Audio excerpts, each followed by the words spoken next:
we're saying Merry Christmas again. Ladies and gentlemen, I'd like to welcome you to the first ever Humanist Report Christmas special. I'd like to call this My War on Fox News' War on Christmas. So, really, it wouldn't be Christmas, I don't think, without this tradition of Fox News sounding the alarm about how libs are trying to destroy everything. So, as you all know, over the course of the holiday season, I've been covering the war on Christmas, and I thought that I would put together all of the segments we did so we can all enjoy them in their totality as I think they're meant to be enjoyed. So in this first segment here, I talked about how Dave Rubin and Tucker Carlson defended Rudolph the Red-Nosed Reindeer from the libs. Enjoy.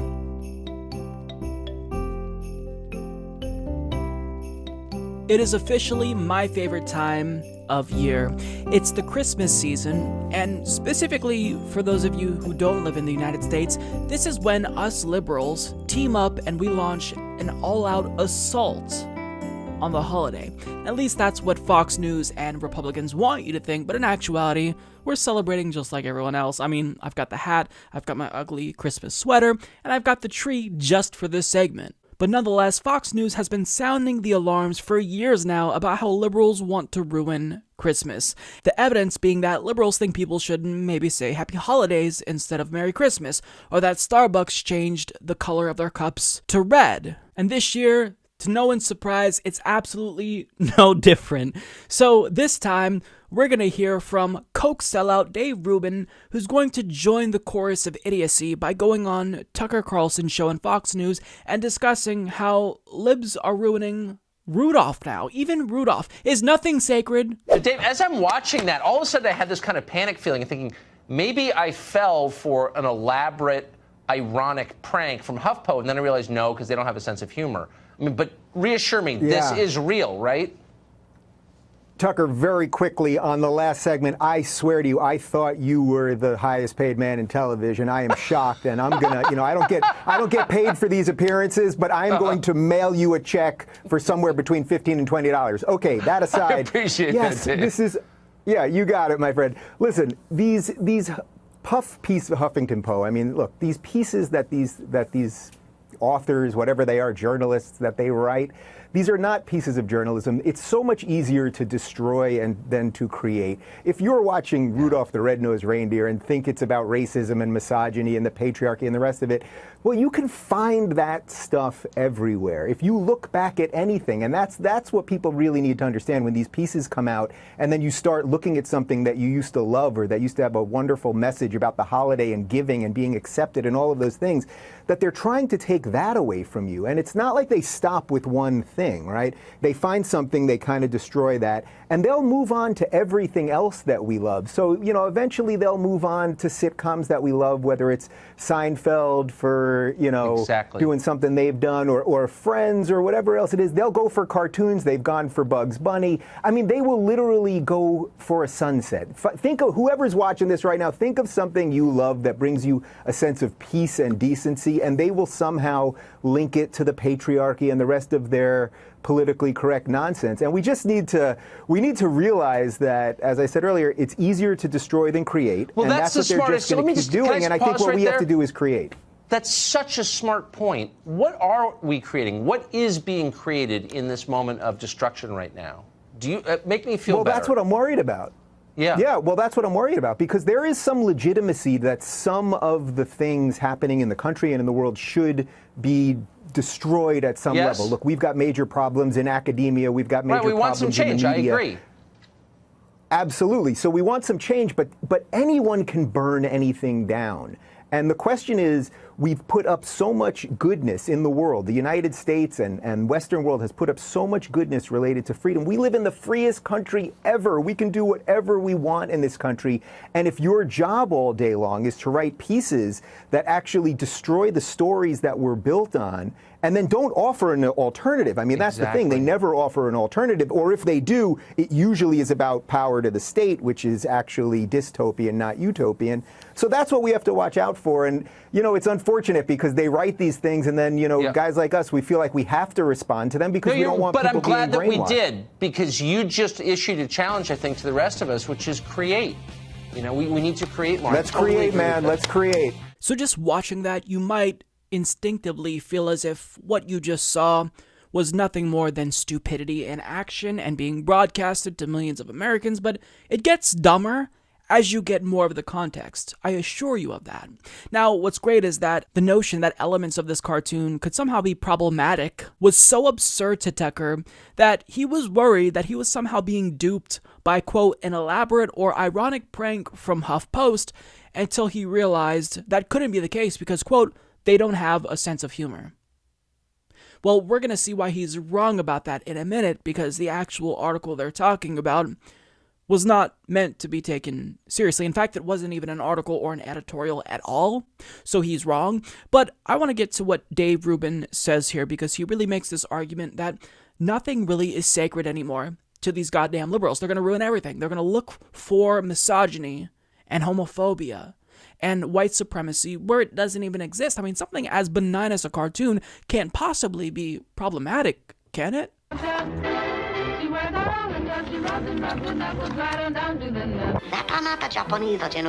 If you look back at cartoons from the early 1900s, they were pretty problematic, to say the least. So of course we can look back as we progress as a society and see that maybe some things weren't as great as we once thought they were. I mean, if you watch a bunch of comedies from the mid-2000s, some of them were incredibly homophobic. It's just that they passed it off as comedy, so nobody really noticed. But I mean, we're just becoming a little bit more cognizant of these things because culture has changed. Pointing that out doesn't make me an overly politically correct SJW. It just makes me an observer of a society that is continuously evolving, both socially and culturally. I mean, these norms are changing, and they're changing significantly pretty rapidly, because that's what happens when you live in a modern society. And guess what? I'm glad that norms change. Dave Rubin should be really thankful that norms and societal values change, given that he is a gay man who will remind you about that every 5 minutes. But the underlying implication is that liberals, in criticizing Rudolph the Red-Nosed Reindeer, they're somehow trying to take that away from you. They want to get it banned from television, but that's not correct at all. It's just that political norms, social norms, cultural norms evolve. That's it, and they're just pointing it out. They're saying, oh wow, maybe Rudolph the Red-Nosed Reindeer, the characters in that show, were a little bit more assholish than I originally remembered. And that's essentially what they were saying. But more on what Dave Rubin says here. He adds, I mean, they will literally go for sunset. Think, for whoever's watching this now, think of something you love that brings you a sense of peace and decency, and they will somehow link it to the patriarchy and the rest of their politically correct nonsense, and we need to realize it's easier to destroy than create. So I want you conservatives watching Fox News right now to close your eyes. Think about something that's precious to you, something that you hold the most dear in your heart. Now, also imagine a liberal. Imagine them coming in and destroying that thing you hold most dear to your heart. I mean, Dave, if you're going to try to fearmonger about the opposition, you've got to be at least a little bit more reasonable and more subtle in your demonization. Otherwise, you're going to come off as a hack, and that's exactly what you came off as. He's not even trying to be a good propagandist here. He's just saying liberals basically hate everything you like, and that's why you should be against liberals. I mean, you've got to try harder than that. How are you going to actually convince people that they should hate liberals if you're not even giving them a valid reason? I mean, sunset, Dave? You think we're against sunset? What a fucking dumbass. Look, Dave... This is so stupid. I mean, I knew that the War on Christmas controversy was inevitable. You know, the minute, December rolled around, I was just waiting. And they're getting dumber each year. I thought that the Starbucks cup controversy was probably the lowest of the low in terms of how stupid political discourse gets with regard to the supposed War on Christmas. But this is definitely something that is dumber. And it gets dumber when you actually know about the article they're talking about. So the question really is, what did this Huffington Post editor say about Rudolph that got Dave Rubin's panties in a bunch? Because Dave Rubin implied throughout this segment multiple times that this editor was trying to promote the idea that Rudolph was bad. Well, let's actually look at the article. If you go to the comedy section of Huffington Post, you'll find the article in question is titled, "Viewers Noticed Some Very Disturbing Details in Rudolph the Red-Nosed Reindeer," where the author doesn't necessarily editorialize, but instead shares tweets about the cartoon that he found humorous. So he saw that Rudolph was trending, he looked on Twitter at some of these tweets, and he shared the tweets that he found funny. In fact, he actually states, quote, "Some people joked that they noticed a few things in the Christmas classic that they didn't always spot or simply ignored when they saw it years ago. Here are some of those humorous observations. I will never not tweet this when Rudolph the Red-Nosed Reindeer is trending. Roses are red, elf practice is avoidable, deviation from the norm will be punished unless it's exploitable. Watching Rudolph the Red-Nosed Reindeer, the moral of the story I've learned since watching it as a kid, people are dicks until they need something from you. My saddest takeaway from Rudolph the Red-Nosed Reindeer is how mean and dismissive Santa is. Really, Santa? Nothing says holiday spirit quite like dissecting Rudolph the Red-Nosed Reindeer and realizing almost everyone is an ass. Comet legit encouraged bullying and exclusion. I can even buy into his father being terrible, but Santa? That's messed up. Hashtag Rudolph the Red-Nosed Reindeer." So this is what all of the commotion was about. Dave Rubin and Tucker Carlson were responding to outrage over this article when it was nothing more than the author sharing funny tweets about Rudolph from people who were making fun of the cartoon. And it wasn't just that these were all political tweets. The author even shared some apolitical tweets. For example, somebody said they refused to Google Burl Ives because they don't want to know what he actually looks like because that would ruin their image of him as the snowman. It also included a tweet from someone who poked fun at liberals, saying that Yukon Cornelius was the first hipster. But because some people pointed out how mean the characters were, how misogynistic Rudolph's dad was, and how Rudolph was being bullied, that was enough for Tucker Carlson and Dave Rubin to get together to deem these tweets controversy and put out this idiotic segment about how SJWs ruin everything, and now they're coming after your beloved Rudolph the Red-Nosed Reindeer cartoons. Now, I'm not even 100% sure if Dave Rubin entirely understood what it was that liberals were supposedly offended by, because most of the outrage I've seen came from a tweet HuffPost made where they shared a video of the cartoon and they said the holiday TV classic Rudolph the Red-Nosed Reindeer is seriously problematic. Now, you'd think, based on what they tweeted there, that this was the source for all of the outrage, but really, all they did was do more of what the article I showed you did, share more tweets from people. And they don't even necessarily criticize the cartoon as a whole for being politically incorrect or anything like that.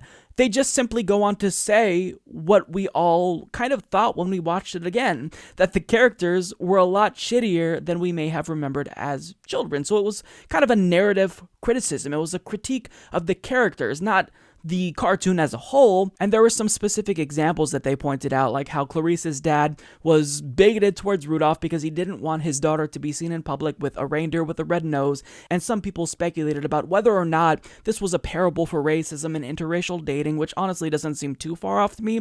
But the reason why I question whether or not Dave Rubin understood why liberals were supposedly offended is because he kept referencing the author and implied that this was a written article that they were responding to that was trying to gin up outrage, when in actuality, as I stated, most conservatives were responding to a tweet from HuffPost, and Tucker even played the video that HuffPost tweeted out alongside them for the entirety of their discussion. So either Dave Rubin actually did take issue with the article I read to you that was in the comedy section of HuffPost, or he didn't even know that they were supposed to be talking about the video that was posted to HuffPost's Twitter account, and he decided to just utilize the generic right-wing talking points he typically uses when discussing issues of this nature, and he brought up political correctness, the outrage machine, and what have you.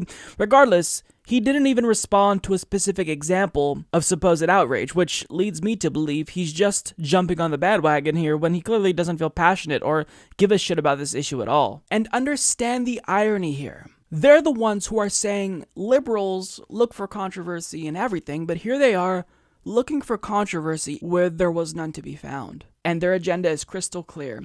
They're doing everything they can to find examples of liberal outrage so they can prop up that great SJW boogeyman and claim that it's an existential threat to mankind.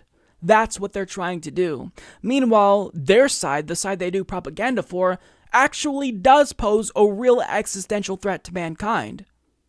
Donald Trump and the Republican Party, who get paid to deny climate science. That's the real threat. But what they want you to think is that these SJWs, they ruin everything and now they're trying to ruin Rudolph. Well, nobody here is saying that Rudolph should be banned. These people are saying, well, you know, Rudolph is a little bit different than how I remembered it. There's a little bit more dick-headedness from the characters. There's some misogyny from Rudolph's dad. And, yeah, it's not how I remembered it. Casually pointing this out is not controversy. But Fox News, in the way that they claim we always do, they try to look for controversy because them talking about the supposed outrage machine, not only is that part of the outrage machine that they denounce, but it's them propping up their side, saying, look, Republicans care about the issues, liberals care about Rudolph the Red-Nosed Reindeer. Aren't they silly? Let's bring on Dave Rubin to talk about how liberals are going to be against Sunset. They see misogyny and patriarchy in Sunset. Yeah, we see controversy everywhere, even where it's not. It's like we're looking for it. It's almost as if you're looking for it, Dave Rubin and Tucker Carlson. I'm sure the irony went right over their heads. Wow, that was absolutely wonderful. Thank you so much for that, Dave Rubin and Tucker Carlson. So in this next clip here, we're going to see that Satanists, who I think are among the libs, also tried to destroy the holiday by being all Satan-y with equal representation to make sure that the government doesn't acknowledge one religion over the others. But we also have some other gems in there, like the conservative duo Dilk. So enjoy.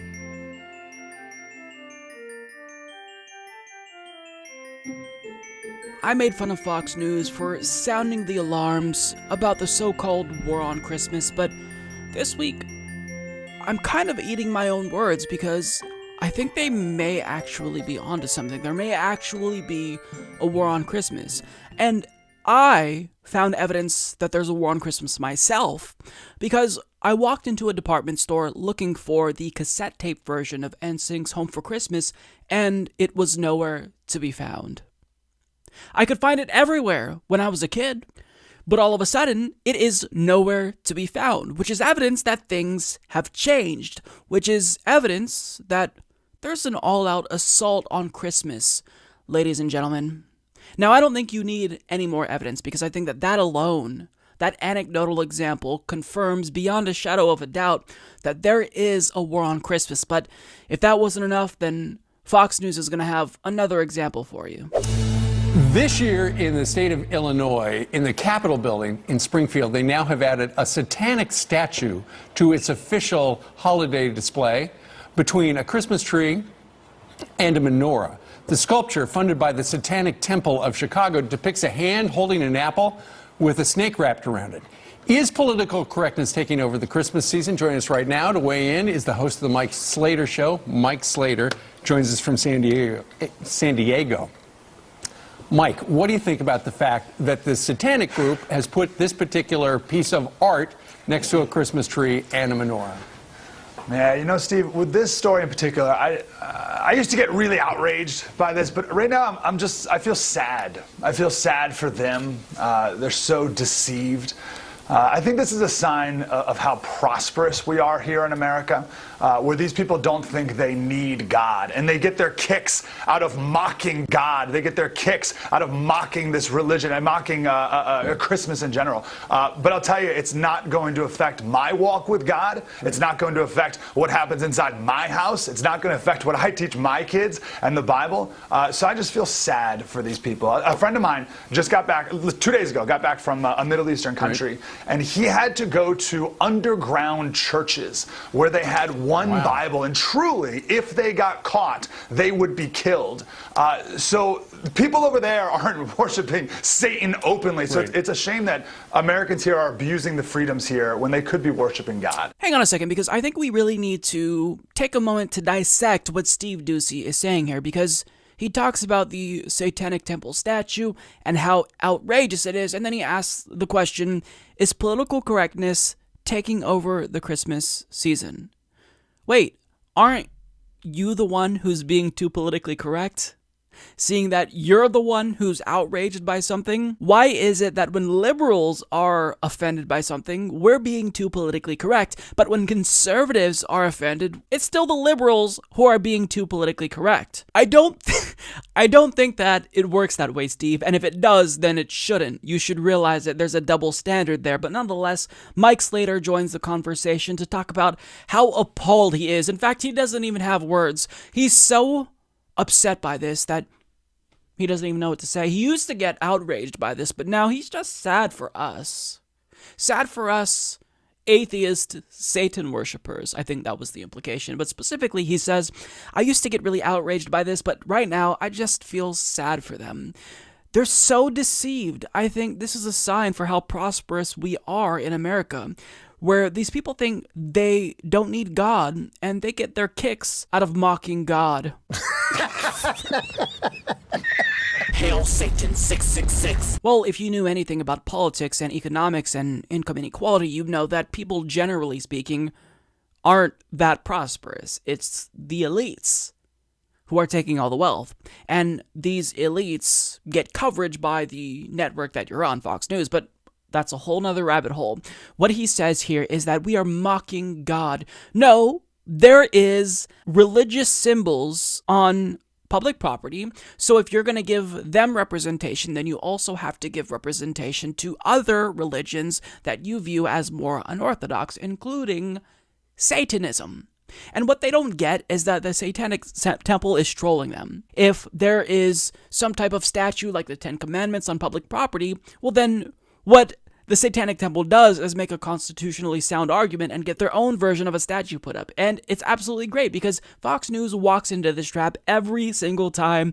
Now, Mike Slater goes on to talk about his friend, what's his name, who just returned home from the Middle East, who claimed that he was in a country in the Middle East where people would be killed if they were caught with a Bible.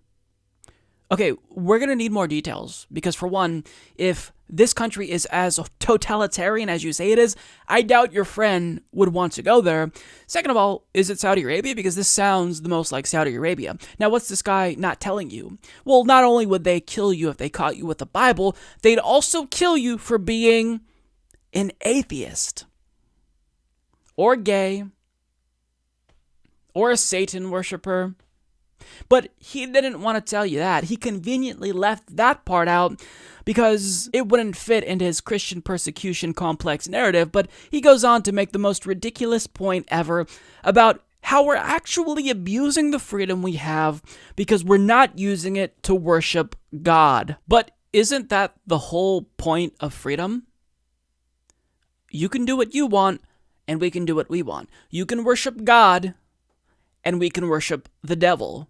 Now, I don't believe in the devil because I don't believe in any religion. I'm an atheist, but if I did want to worship the devil, then you're not going to stop me because we do live in a free country with freedom of religion. And specifically, more importantly for this discussion, separation of church and state.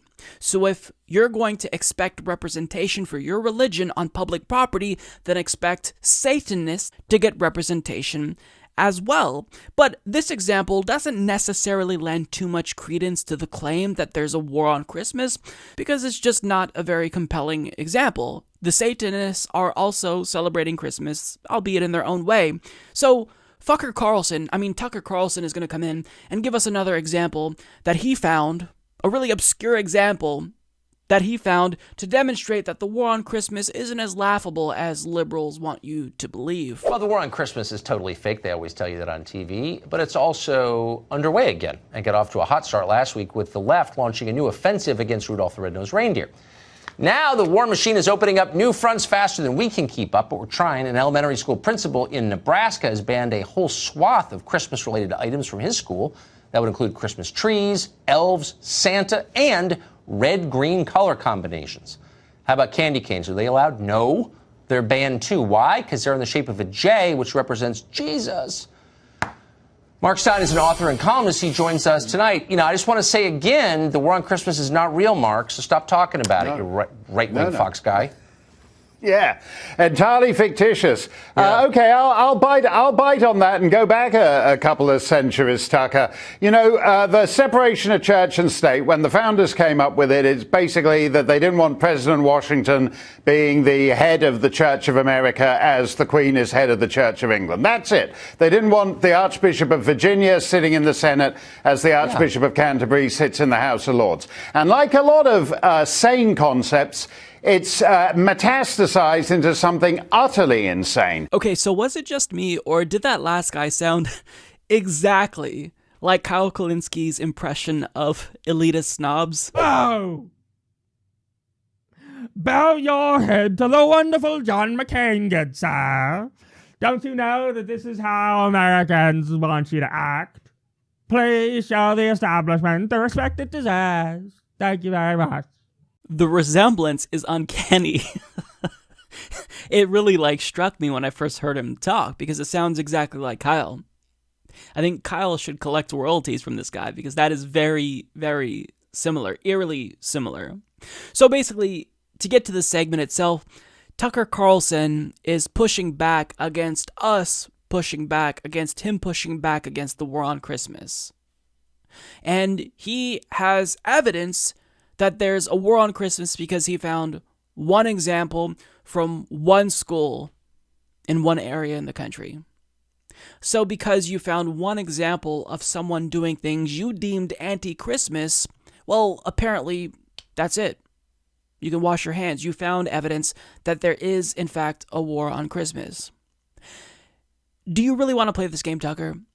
I don't think you want to play this game because if you think that one example is emblematic of the totality of the left, then I could find examples of pretty problematic Republicans. So let's play this game. A Republican neo-Nazi won his primary just this year, so I guess that means every single Republican is a neo-Nazi. An anti-gay Republican got caught up in a sex scandal. I guess that means that every single Republican is gay. 10 Republicans in Louisiana voted against a bill that criminalized bestiality. I guess that means every single Republican is into bestiality. Would you look at that? I mean, do you see why we don't play this game, Tucker? Because that's what happens. If you're gonna cherry pick and isolate one example and try to prop that up as an accurate representation of your opponents, we can do the same goddamn thing. But he's convinced that, we shouldn't make fun of him, because it's really mean because there is this war on Christmas. And he's not alone because the conservative duo, collectively known as DILK, also chimed in when it comes to the war on Christmas, and they want us to stop making fun of baby Jesus. Massachusetts church receiving massive backlash over a controversial nativity scene, which included placing a baby Jesus inside a cage. Yes, and writing the word deportation over the wise men. All of this is a way to, quote, spark a conversation about the current illegal immigration situation at the border. Here with their thoughts, Diamond and Silk. So I guess they're trying to make a point about, Donald Trump separated families. He put kids in cages. I mean, what are you guys supposed to say about that? Obama put baby Jesus in a cage first? Well, here's the deal. I think what the church should be focusing on is Planned Parenthood, how they take and abort babies. I think that's what they should be focused on. They should be focused on all of the hate that's going on from the Democratic Party and Democrats that hate this sitting president. That's what they should be focused on instead of putting baby Jesus in a cage, because Donald Trump didn't do that. That was done up under the Obama administration. What Donald Trump did, President Trump did, was follow the law. And it's really sad that I see these churches wanting to make a mockery of people's faith and religion and traditions. It's really, really sad. That is a clear example of the war on Christmas, because that church made a mockery of baby Jesus by putting him in a cage. It's not Donald Trump, who is supposedly a Christian, who actually put real children in cages. It's this church who made a mockery of their religion, who's waging this war on Christmas. And my question is, why didn't they talk about this cat who was also making a mockery of their religion? Because photographer Brooke Goldman captured this photo of a cat actually sitting in the cradle that baby Jesus was born in. I mean, how much more evidence do you liberals need to see before you acknowledge the fact that there is a war on Christmas? I mean, this is the level of absurdity we're reaching here. Now, they decided to use the hypocrite argument, where you pivot to a different example and say, well, you don't care about issue X, which is more important than issue Y, so you must be a hypocrite. And they say, well, you know, if this church really cares about kids being in cages, and presumably that means they care about babies, they should do more to stop abortion. Okay, that's great. If you want to up the ante that way, we could up the ante as well and say, well, if you care about abortion, DILC 1 and DILC 2, then why don't you advocate for increased access to contraception? Because that's the one thing that actually reduces abortions. Why don't you support that? Furthermore, why don't you call on your president, who you love and support so much, to stop giving Saudi Arabia bombs that they're using to drop on children in Yemen? And of course, they also invoked the typical whataboutism argument. Oh, what? Trump did this? That's bad? Well, Obama also did this, that's bad. But you see, the reason why this doesn't work against progressives, the reason why people like H.A. Goodman are face planting in an attempt to own the libs by using this argument, is because we don't claim to like Obama. You claim to like Donald Trump. We claim to dislike both Obama and Trump. So by saying, well, yeah, I know that Donald Trump did this thing that's unethical, but Obama also did it.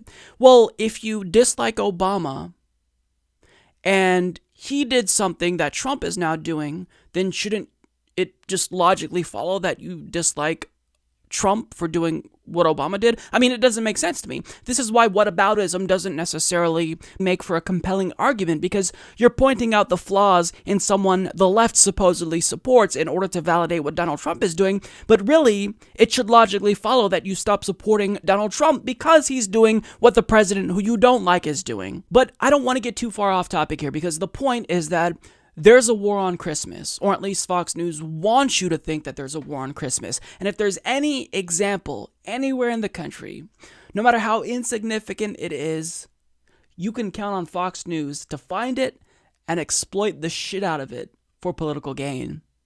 Happy holidays, everyone. Hopefully you guys enjoyed that. So we are now getting to our final segment. This is the grand finale, where the ultimate battle is being waged on Christmas. Tucker Carlson decided to call out the left's war on gingerbread cookies because he's a serious news person. And this is proof that you should take him seriously because he's outraged by cookies. Enjoy.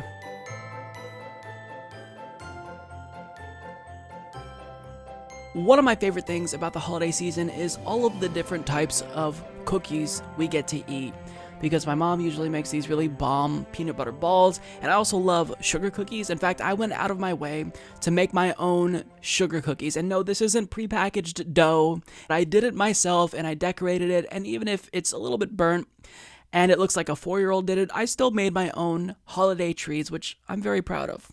Now, notice how I went out of my way to avoid saying Christmas tree and I said holiday tree because Hail Satan 666. the point is that I like cookies. Now, another individual who also loves cookies is a man named Tucker Carlson. Now, Tucker Carlson is a newscaster who wants you to think he's serious because oftentimes he'll stare directly into your soul for minutes at a time, and while his expressions may range from confused to amused, the overall takeaway is always that he's a very serious news journalist, and you should definitely take him seriously. So let's go ahead and watch him be outraged by gingerbread cookies. Literally. Well, the war on Christmas is not real. They tell you it all the time. It's totally fake, and if you believe in it, you're dumb. You watch Fox News or something, but it's also, of course, going on. And it's being fought very fiercely here in America, but not just in America. The war on Christmas is a global struggle. In the Parliament of Scotland, they have a national parliament. The coffee shop has stopped selling gingerbread men. Why? Gender specific. They're now called gingerbread people. You don't want to give them a gender without their consent. You don't even want to know how many bathrooms there are in gingerbread houses now. A lot. Tammy Bruce is a radio host and president of Independent Women's Voice, and she joins us tonight. Tammy, so I have this sneaking suspicion that a lot of the people who are doing things like this are actually right-wing plants there to discredit the progressives they live among. Do you think that's possible? I don't. I think, though, that they're. It's. I know it's very funny. Now I've been starting to think about the complicated structure of gingerbread houses because of your comment. I'm just wondering how many bathrooms can they get into one house. But look, here is the problem, and it just proves, of course, our point in general. The left has worked now for a couple of generations to condition us to ahead of time worry about what we're going to say. Even your last segment, of course, is about that, a little bit of challenging people and threatening them and making sure that they know that there's danger in those thoughts. And so this baker, she said it was a whim, that she just thought, like for no good reason, that she should not call them gingerbread men and call them a gingerbread person. And I couldn't tell, obviously, because they're also not wearing clothes. So it's hard to say what it is that they are and what they're doing and what they're not doing.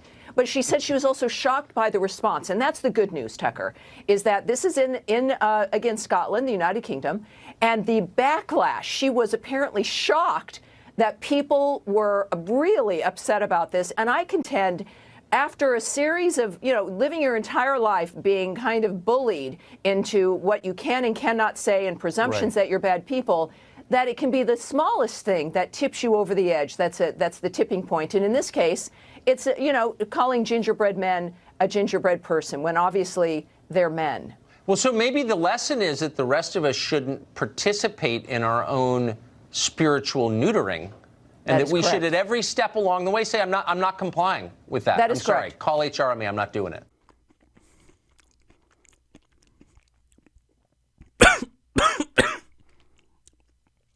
This shit is dry. Yeah, so that shit was dumb. So presumably because Tucker Carlson ran out of examples and anecdotes of the war on Christmas that he could find in the United States, he decided to go elsewhere and look for an example where he found that someone is waging a war on Christmas. And it's this one baker who decided to, quote, on a whim, call her cookies gingerbread people instead of gingerbread men. Now, she was then met with outrage and was, quote, shocked that people were upset about this. Now, what's interesting to me is that as they talk about people being outraged over these gender-neutral cookies, the problem is that the framing suggests that it's actually left-wingers who are the ones who are outraged by everything and too politically correct. But here, we see an example of right-wingers, albeit in a different country, but right-wingers nonetheless, I'm assuming, being outraged by something they clearly shouldn't be outraged by. But nonetheless, I gotta congratulate Tucker Carlson here. You found the war on Christmas. This is the definitive example of a war on Christmas, if I've ever seen one. Now, Tucker also added, maybe the lesson is that the rest of us shouldn't participate in our own spiritual neutering. Yeah, I don't really know what that means. Does anyone know what that means? Spiritual neutering? How is one baker at one bakery on the other side of the world neutering you spiritually? that honestly doesn't make sense, and I don't know what he's talking about. But really, the real lesson here, contrary to what Tucker wants you to think is the real lesson, is that serious people don't care about cookies, for one, and we especially don't care about gingerbread cookies because they're fucking disgusting. But second of all, if you decide to use your platform to discuss how outraged you are over gingerbread cookies, you are adding to the chorus of outrage you often denounce. Tucker. But I do actually want to move on to a more serious topic and discuss what amounts to essentially kind of a ban on people saying Merry Christmas.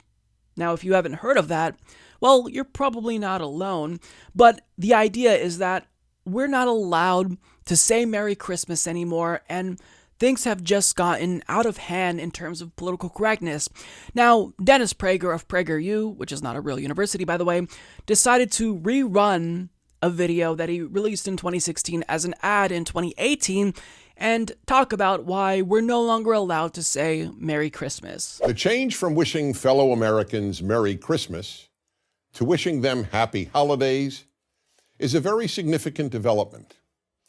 Proponents of Happy Holidays argue it's no big deal. Proponents of Merry Christmas are making a mountain out of a molehill. But the Happy Holidays advocates want it both ways.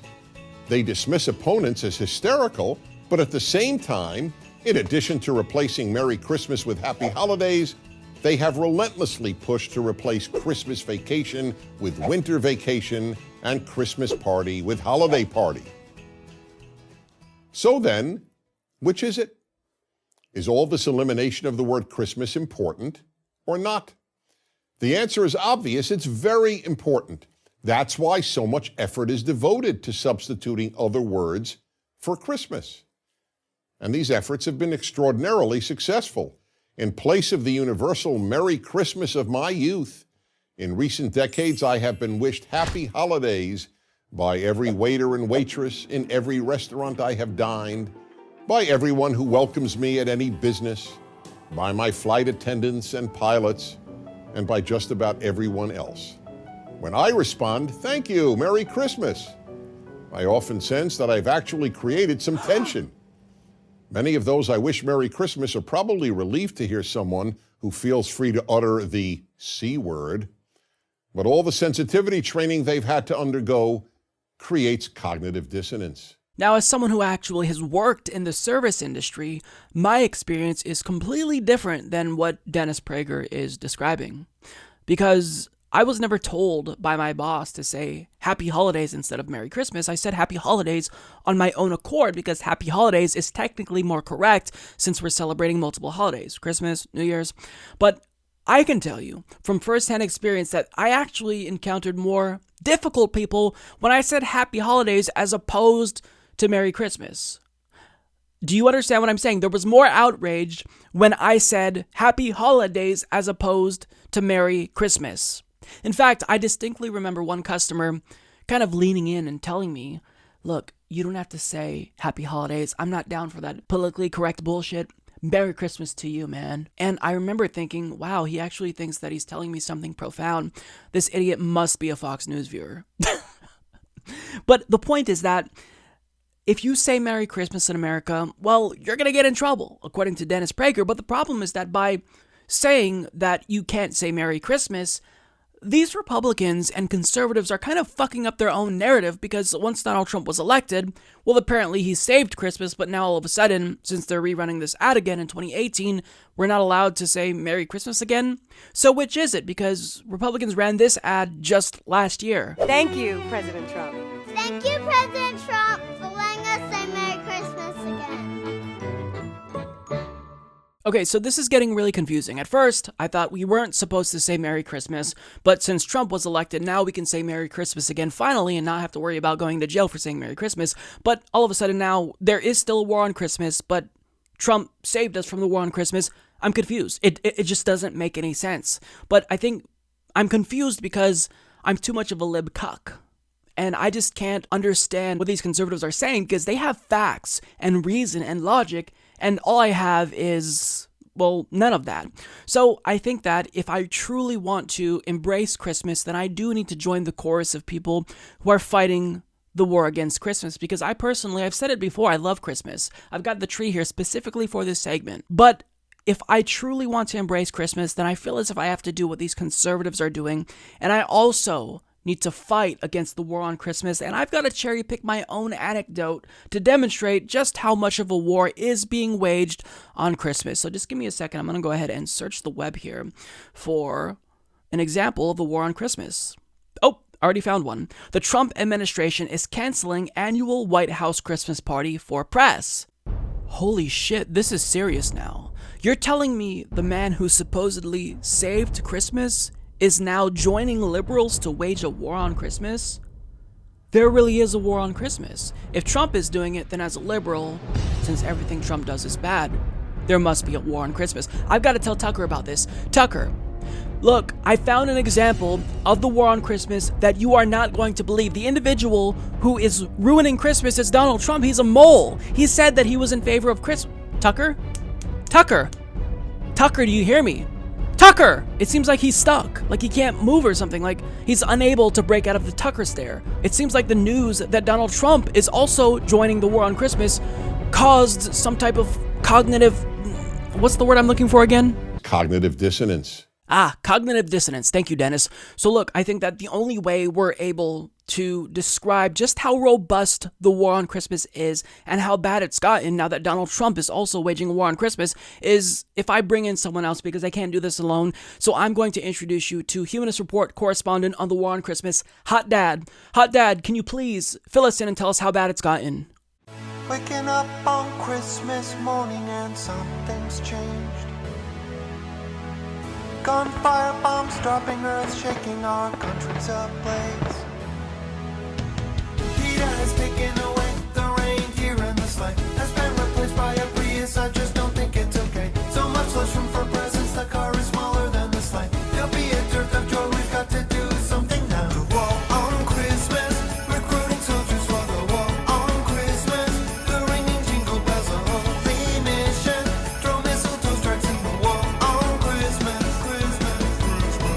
Saw the new Starbucks cup, it's so grotesque and profane. Because of that, Christmas is probably canceled unless we shout across the land. Christmas is what we demand. My friend's mom said Merry Christmas and they took her away. We're all so terrified our values melt and disintegrate. No more Christmas cookies, just nondescript holiday sweet shapes. The holiday chemicals are turning all the frogs gay. We used to sing those Christmas carols. We used to decorate Christmas trees. Evil overlords shouting proudly their decree. Our father-year Christmas is history. The war on Christmas, recruiting soldiers for the war on Christmas. The ringing jingle bells, a holy mission. Throw mistletoe strikes in the war on Christmas. Santa and body on the war on Christmas. Candy cane bayonets and gingerbread munitions. Nativity scene cannon fired at opposition. Wounded in battle, red and green are decorations. Christmas. We're saying Merry Christmas. Basically, no one says Merry Christmas. It's all we want for Christmas. We're saying Merry Christmas. Basically, no one says Merry Christmas. It's on our Christmas wish list. We're saying Merry Christmas. Basically, no one says Merry Christmas. It's all we want for Christmas. We're saying Merry Christmas. Basically, no one says Merry Christmas. It's on our Christmas wish list. We're saying Merry Christmas. Basically, everyone is locked in jail for saying Merry Christmas. We're saying Merry Christmas. Basically, there is nothing left to do except join our friend's mom in jail for saying Merry Christmas. Hey, what are you in for? Saying Merry Christmas? You're not alone, friend. We're all in this maximum security detention facility for the same reason.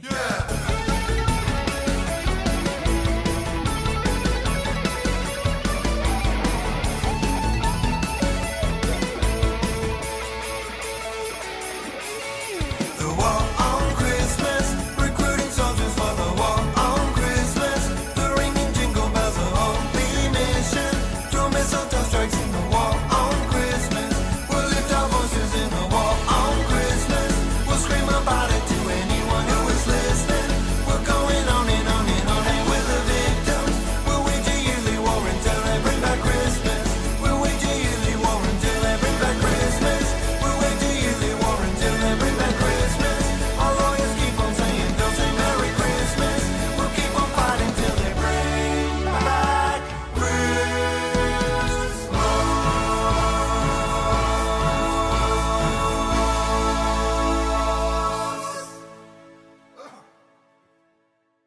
Well, that's all that we've got. Special thanks to Hot Dad, our music performance. Hot Dad was really the perfect person who explained exactly how there's a war on Christmas, so please subscribe to him. Anyways, I hope that you guys have enjoyed the Humanist Report Christmas special. Holiday special. We're not allowed to say that according to conservatives. So tomorrow's Christmas, today is Christmas Eve, and I hope that you guys are able to spend some time with your family. If you don't celebrate Christmas, then I hope you have a nice Hanukkah, and if you don't celebrate anything, then I just hope that you're able to take some time to recover and recuperate after a really tiring political year. So with that being said, thank you all so much for watching, and Merry Holiday. I'm Mike Figueredo. This has been The War on the War on Christmas. Good night.